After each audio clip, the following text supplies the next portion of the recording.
It's part of the rivalry. We don't like them guys. They don't like us. After hearing that, how can you not, as a West Virginia fan, think that Beanie Bishop is one of the best one-year players in the history of West Virginia Mountaineer football, especially considering the fact he became a consensus All-American while he was in Morgantown? In this episode, we're going to talk about that. Is Beanie Bishop the best one-year player ever in West Virginia sports history? I'm going to count down my top 5 one-year players, and I'm going to do that right after this word from one of our sponsors. Since 1931, the attorneys at Katz, Cantor, Stone Street, and Buckner have been the voice for victims who have suffered serious injury or death. They have a fierce passion for truth and justice and a sincere compassion for those who have been wronged by others. Whether you have been in a car accident or fighting with an insurance company, or you or a loved one has suffered serious injury or death due to medical negligence, we will ensure your voice is heard loud and clear. Katz, Cantor, Stone Street, and Buckner will ensure there is justice for all West Virginians because we are your lawyer, your voice. Visit us at yourlawyeryourvoice.com. What is up, and welcome into this episode of Couz's Corner, your home for top shelf college sports news and analysis around the West Virginia Mountaineers and a little Big 12 talk as well. So let's go ahead and dive right in, and I'll give you my top 5 one-year players in the history of West Virginia Mountaineer football. Now, I'm going to start off with an honorable mention because I felt like, even though he did not make my top 5, I felt like this player deserved to be mentioned because he was a really good player, and I don't think he gets enough credit for the 1 year he spent in Morgantown. He was a grad transfer under Dana Holgerson. His name, Charles Sims. If you remember the 2013 season, the one losing season Dana Holgerson had at West Virginia when they went 4-8, he had brought Charles Sims over from Houston, where he was once the offensive coordinator. During that 2013 season, Charles Sims basically carried the West Virginia offense. He carried the ball 208 times for 1,095 yards and had 11 touchdowns. He averaged 5.3 yards per carry. He also had 45 receptions for 401 yards and 3 touchdowns. He ended up being a third-round draft pick to the Tampa Bay Buccaneers and spent, I think, 5 years in the Bucs organization, had a fairly solid NFL career. I think the average NFL career is 3 years? Something like that. He was able to exceed that. So he had a decent NFL career. But I thought Charles Sims, the reason he's probably not talked about more is because that was a losing season for West Virginia. And obviously, when you don't win, the players on those teams often get overlooked. But Charles Sims almost single-handedly kept that team in games and even helped them win some games during that 2013 season. Now, who's number 5 on my list? And where will Beanie Bishop land? Keep watching and you'll find out. Number 5, another football player this time. It's Tony Fields. Tony Fields came over to the West Virginia Mountaineer program, again, as a grad transfer. He came over from the University of Arizona. He followed Jamal Adai over when Jamal Adai got the DB coach job at West Virginia. Tony Fields, let's listen to what his career looked like. Obviously, that was the COVID year. West Virginia ended up finishing the year 6-4, capped it off with a Liberty Bowl win over Army. But Tony Fields that year finished first in the Big 12 in tackles per game at 9.8, and that was good for 27th in the country. He was an all Big 12 first-team selection, Big 12 Newcomer of the Year, and ended up being a 5th-round draft pick in the NFL to the Cleveland Browns. And he's still in the NFL today. So Tony Fields had a great college career, capped it off with a great senior year at West Virginia, and is now playing on Sundays. So Tony Fields was number 5 on my list, and he obviously played under Neil Brown. Who's the number 4 top one-year player in the history of West Virginia Mountaineer sports?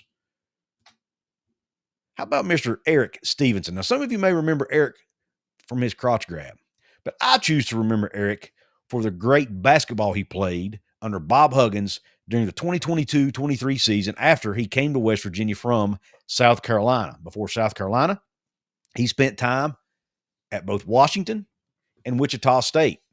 But Erik Stevenson, West Virginia fans fell in love with Erik Stevenson. He just had it, man. He had the it factor. He didn't take crap off of people. He spoke his mind. He embraced and fell in love with West Virginia, with the fan base, with the school, with Bob Huggins. I mean, he was just it, man. But not only did he embrace West Virginia and the culture and fit right in. Listen to his numbers he put up that year. Averaged 15.4 points a game on 43% shooting from the floor, including 38% from three. Also shot right around 80% from the free throw line. He ended up getting drafted, or I'm sorry, he didn't get drafted, but he ended up signing a deal with the in the G League with the Washington Wizards, or actually I think he started off with the San Antonio Spurs, but he's now with the Washington Wizards organization. If I'm not mistaken, I think he actually got to spend some time on the main roster for the Wizards this year. So Erik Stevenson has made it to the big time, folks, and he did it out of West Virginia. And he did it. We remember the big game-winning shot he hit playing for West Virginia a couple summers ago, or maybe it was last summer. Just Erik Stevenson, again, one of the most beloved Mountaineers ever, especially considering he only spent one season in Morgantown. If you looked at Erik Stevenson, you wouldn't realize he was only at West Virginia 1 year. You'd think he was a lifer. Well, he to me fits the mold of once a Mountaineer, always a Mountaineer. We love Erik Stevenson. West Virginia ended up finishing 19-15 that year, making the NCAA tournament, where they lost in the first round to Maryland. So who's number 3 on the list? Let's stick with basketball. Someone who some may argue deserves to be higher, but I'm putting him at number 3, and that's Javon Small. Just this past season, we saw Javon Small have a fantastic year playing point guard for Coach Darren DeVries in the Mountaineer program in the 24-25 season. Javon Small came to West Virginia from Oklahoma State. Before that, he played at East Carolina. But he averaged 18.6 points a game on 42% shooting, 35% from three, and 88% from the free throw strike. He also averaged 5.6 assists and 1.5 steals per game. So he was just a great all-around player, could do it all. And to top it all off, he averaged 36.1 minutes a game.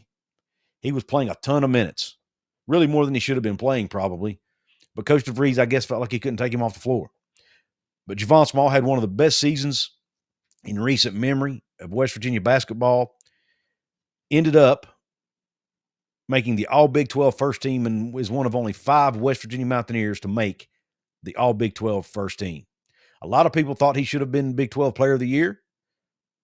Toppin from Texas Tech ended up taking that award, but Javon Small was at least in that conversation.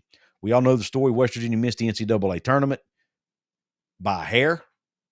Most of us feel like they got screwed, but they ended up finishing the season with 19 wins. Hey, do me a favor. Go check out my good friends over at Appalachia Digital. If you need a brand new website for your small business, or if you're just looking to get found easier on Google, go check out appalachiadigital.com/Couz. These are the fine folks who designed my brand new website over at wvsportschat.com. They did a fantastic job. I love their work. I think you will too. So go check them out. appalachiadigital.com/Couz. Let them know Couz sent you. Now let's get back to the show. All right. So a lot of you are probably thinking, Couz, why did you not have Javon Small higher than that? Well, let's not forget, Beanie Bishop is going to be on this list, right? I made that obvious in my opening. So who in the world could be number 2 above Javon Small? And it's somebody many of you may have forgotten about, but I doubt most of you have because he really made an impact. And it's Derek Clark, the pitcher from the 2024 Mountaineer baseball team. Listen to Derek Clark's numbers. He came to West Virginia from Orleans. I don't know if it's Orleans College or Orleans University. Nonetheless, it was a small school. Derek Clark, who ended up getting drafted in the major leagues in the 9th round by the LA Angels and is now in their single A affiliate system, playing for the Inland Empire 66ers. He finished his senior season at West Virginia, helping lead them to their very first super regional in school history. But he had an 8-3 record, a 3.23 ERA, pitched 4 complete games. 4 complete games. That's unheard of today. Pitched 97.2 innings, had 91 strikeouts, 8.4 strikeouts per 9 innings, and had a whip of 1.085. Ended up being a third-team All-American for the Mountaineers, a team who finished 36-24 on the season. Just a very, very good senior year for Derek Clark, and I feel like the impact he made on that pitching staff and on that team earned him the number 2 spot. He gets overshadowed a lot, in my opinion, because of the people like Javon Small and Beanie Bishop and folks who played, the 2 big major sports. But I think Derek Clark deserves to have his name on this list at number 2. And, of course, number 1, you guessed it, Beanie Bishop, the guy who opened the show with, the guy who has Pitt fans all over the internet crying their eyes out. But let's talk about Beanie Bishop. He's playing for the Pittsburgh Steelers today, signed as an undrafted free agent, did not get drafted despite his stellar senior year at West Virginia, where he came from Minnesota, started his career at Western Michigan, ended up being one of 14 consensus All-Americans in the history of West Virginia Mountaineer football. At that time, he was only one of 13. Wyatt Milam has since added his name to that list. But listen to the stat line here. I mentioned he was consensus All-American. He led the country in pass breakups with 20 pass breakups. That's phenomenal. He also had 4 interceptions. And don't forget, he had a punt return touchdown in the bowl game against North Carolina in the Dukes Mayo Bowl. He was playing in place of Preston Fox, who missed a game with an injury, ended up with a touchdown on a punt return. West Virginia ended up with a 9-4 season. We all know the story. Beanie Bishop was a huge, huge piece of that. And as you saw in the opening, he embraced West Virginia. He embraced the culture. He embraced the hatred towards Pitt. He embraced everything it means to be a West Virginia Mountaineer, and he did it all in 1 year. So I think Beanie Bishop, because of the fact he was a consensus All-American, because of the fact that he was just a great player at West Virginia, and because of how he embraced the university and the team and the state, he is number 1 on my list for the top 1-year players in the history of West Virginia Mountaineer sports. Who makes your top 5? Let me know in the comments section. Where did I get it wrong? Where did I get it right? Let me know. I want to hear your thoughts. I want to give a quick shout out to my VIP channel members of this episode. They are Roy Harrison, Bill G, Phil Masters, Tom Reinhart, and Houston Cougars, Germany. Thank you all for your paid membership. Also want to give a shout out to my sponsors, Cats Counter, Stone Street, and Buckner, and of course, Appalachia Digital. Thank them for helping keep the lights on. Remind you that you can hit a thumbs up on this video. It helps the YouTube algorithm. It's free and easy. You can subscribe to the channel. That's also absolutely free. Please help me get to my next big goal of 10,000. If you do want to join and be a paid member, hit the join button below or hit the join button over at my channel homepage beside my profile photo. And by the way, the new logo you see in the background, the written side of the Couz's Corner family, it's WV Sports Chat, where I partner with Jonathan Martin over there to grow the website at wvsportschat.com. So go check out the site, please. Support what we're doing over there and help us grow this thing. Again, wvsportschat.com if you want to check out great blog posts about the West Virginia Mountaineer sports.